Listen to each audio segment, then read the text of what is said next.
Saiyan Army. So what you're seeing on your screen now is a time-lapse warm-up. If you're curious about my full entire warm-up, YouTube search Gokuflex upper body mobility and warm-up and it'll come right up. I feel like warming up is very much underrated and not enough people spend enough time warming up. This warm-up took about 20 minutes. I think it was like 18 minutes and something seconds. Yes, we do take our time as well. You can probably warm up in like 12 to 15 minutes properly, and that's totally fine as well. Something that also isn't on the video is I like to do push-ups and pull-ups as well, just like a set of 20 and maybe like a set of 10 to 15 pull-ups just to warm my lats, as the lats is a big stabilizing muscle when it comes to pressing, and also just warming up my elbows because I have tricep tendonitis and I like to make sure my elbows are nice and warm. Also, I use the elbow sleeves as well. Secondly, I apologize if I sound kind of funky. I was at the Arnold all weekend, lost my voice all weekend, came back home, caught a cold, had like a 101.8 fever last night, slept for 12 hours, woke up feeling, decent. Went to the gym, killed some shoulders and arms today. I'm feeling a lot better today, so I think by tomorrow I should be like 80 to 90%. I'm probably gonna try to sleep early again, get enough sleep. So yeah, I apologize if I sound kind of weird, sound kind of funky, because I am a little funky. Anyways, a question I've been getting asked about a lot is, do you need to flat bench press? A lot of you guys have been noticing that I don't do any flat pressing at all whatsoever anymore. And reason being is, I've always had a lagging upper chest. And my lower chest just grew just fine, and that's just a genetic thing. I think 80 to 90% of people have the same problem where they don't have enough upper chest and you see a whole lot of bone up there and they need to work on their upper chest. So I'm going to talk about the scenarios for different types of people. So one, if your chest is full on lagging, then I do recommend flat bench pressing. Yes, I think flat bench pressing might help maybe like 5 to 10%. And might be a little bit better for you in general, just because you can press a lot more weight. Now for me, what I do is I like to use a slight incline. It's almost flat, but it's just one notch up. I think that's the perfect incline, and I love the way it feels. Remember, your chest is only two muscle groups, the pec major and pec minor, and that's all.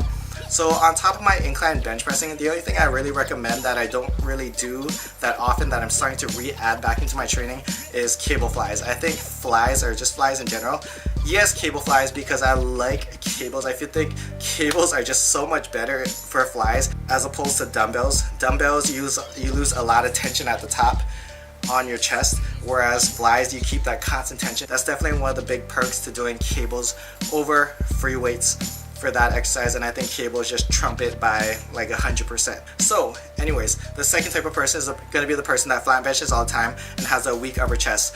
Do you need to flat bench? No, not at all. For me, I used to think that you had to include some kind of flat pressing or whatsoever. Oh yeah, also what you're seeing is my push workout, so it's not like a full chest workout. You're going to see chest, shoulders, and triceps.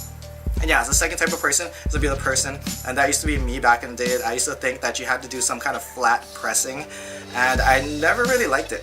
I mean, a lot of you guys are going to be in the same boat as me, and unless you're a power lifter, you don't need to flat bench. I hate flat benching.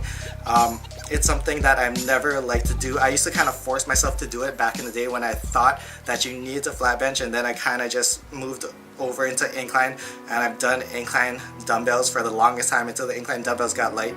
And yeah, just like now, I'm probably gonna have to move back into incline barbell again, even though I prefer incline dumbbells. That's just a personal preference. Also, something else I'm adding into my incline pressing that isn't with the topic, but I'm also starting to do legs up incline dumbbell pressing.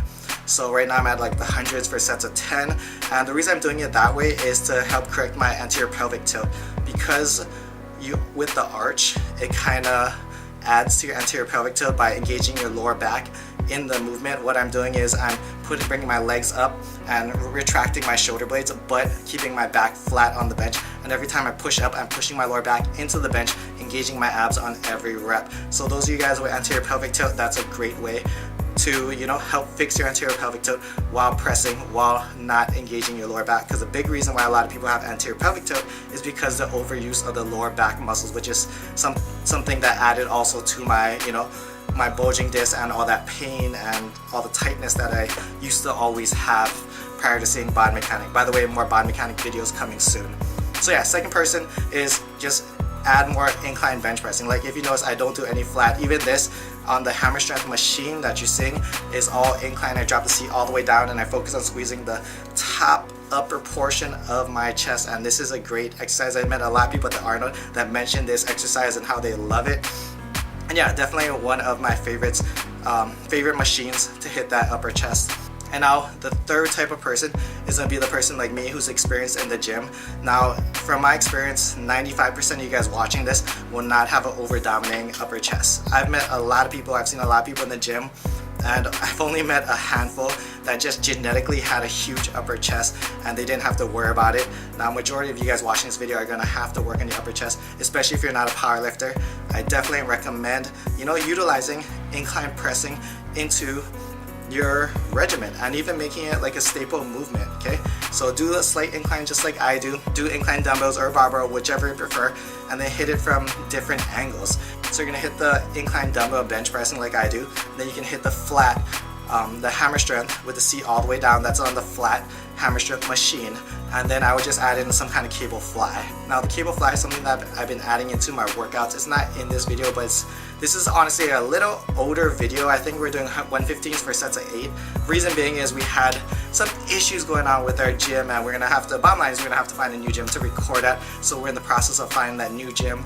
And also I'm gonna be getting more raw footage for you guys, because a lot of you guys say you guys like, when I mic up and actually explain the movements when I'm physically there. I honestly like those videos as well. I feel like I can teach a lot better than, me being in this little corner of your screen.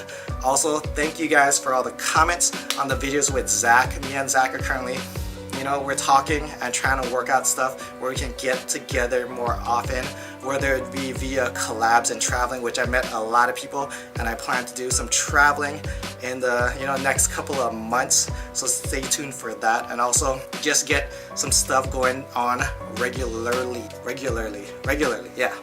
So anyways, that's the end of the video. If you have an upper chest that's lagging, hit it. Also, last thing, last thing.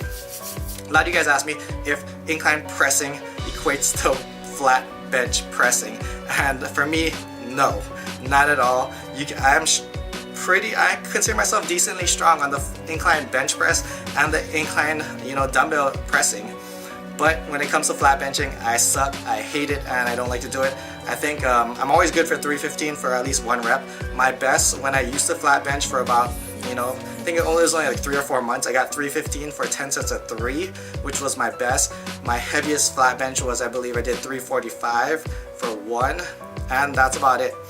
So yeah, outside of that, yeah, I hate flat benching. It doesn't correlate with incline benching for me. It might for you, but for most people, I don't think it will.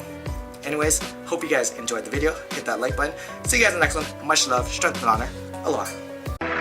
Vegeta, what does the scouter say about his power level? It's over 9,000!